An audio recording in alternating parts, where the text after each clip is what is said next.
Last episode, our duo defeated the rogue demigod of technology and continued moving up the tower to stop the remaining rogue demigods from reaching the top. Rhesus and Noname advanced through one single long corridor before coming across a large room with another puzzle. On the floor were thousands of dead birds, all plucked of their feathers. This puzzle was another gate with yet another inscription above it. Present something blue. This puzzle was more a barrier than anything. It wasn't meant to test wits of mind, just to keep unprepared adventurers out. Now, despite my slowly evolving black and white scribbles, Noname's hair is in fact light blue, my second favourite colour, so his face lit up with an idea he was thrilled to have. So before Rhesus could even comment on the puzzle, Noname ran headfirst into the gate. It hurt like heck, but the gate opened. Rhesus, surprised by the genius of Noname's stupidity, shrugged. Whatever worked, she thought. So this time Noname took the lead and walked through the gate first. As soon as he had crossed the room to the next, the gate suddenly began to shake, then slammed shut in Rhesus's face, separating the duo on either side.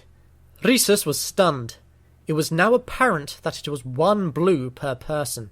However, Rhesus had the finest education money and prestige could buy, and she was top of her class for a reason. She looked about the room.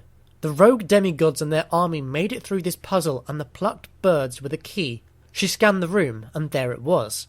An upturned bird with one single blue feather sticking up. She took the feather, presented it to the gate, and it opened. She triumphantly walked through, but soon felt both embarrassed and gobsmacked, seeing Noname huddled on the floor in hysterical panic. You have to remember, Noname, despite being currently a weak one, was still a demigod. A literal god on earth, handmade by other more powerful actual gods. So to see one on the floor, almost in tears, was an unexpected out-of-character move, especially when the cause was the closure of a door. She lifted a finger to begin asking why an immortal being was being so pathetic, but before she could ask, Noname saw her out the corner of his eye. I don't think he has eyes, and I'm the one who made him up. Well, as soon as Noname noticed Rhesus, he stood up and pretended nothing happened by attempting to walk through the maze. But he stopped. Rhesus looked on with more embarrassment and then walked on ahead of Noname. She had the bag of infinite bread, so she had the lead, no matter how much Noname resented it. They proceeded through more of the tower, climbing steps and avoiding traps. Then they came across yet another large room. It was full of a large group of soldiers eager to fight, which of course happened. At the outbreak of the fight, Noname deliberately let one of his arms of shadow get cut, so he had another weapon. It was another black blade, but longer than the first. Rhesus left Noname to the fight, standing to the side. She was only a young princess. She wasn't going to fight. Her elite's high-class integrity was far more important for such matters. Then, two soldiers standing back as well took it upon themselves to try take the easy option.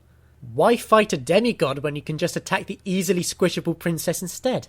They tried, and failed, since Rhesus was protected by the silver arm bracelet. But this didn't stop the two men from taking her hostage in the corner of the room.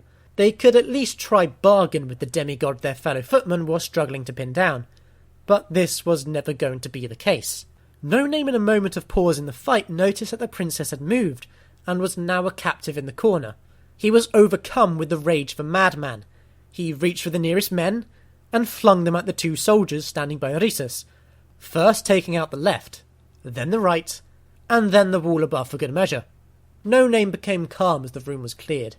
Rhesus began sprinkling bread on the floor as she continued through the tower, but perplexed by Noname's recent actions of insanity. Moving on, the duo made headway through the tower, climbing more stairs, avoiding more traps, and beating more soldiers from the rogue demigod's army.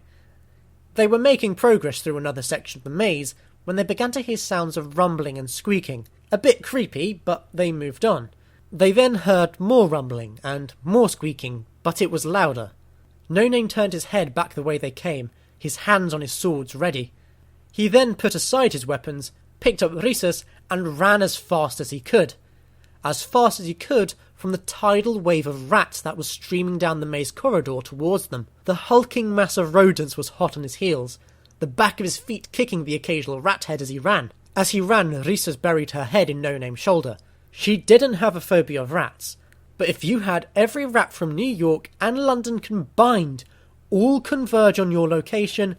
You try tell me you wouldn't be scared either. Luckily, it wasn't long before Noname found a solution to the rat problem.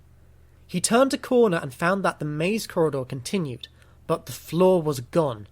A clear feature meant to taunt those who dare brave the maze. The gap in the floor was large.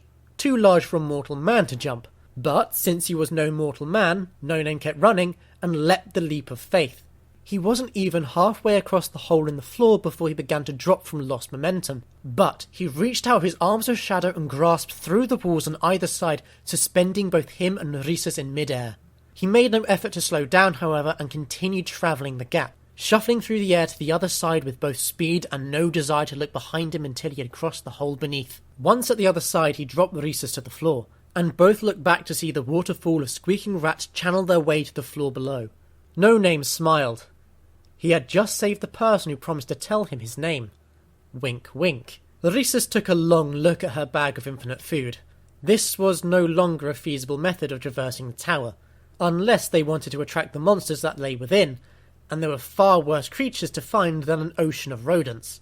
So she put it away. Not in shame, she was too stuck up for that. She took out her other gifts.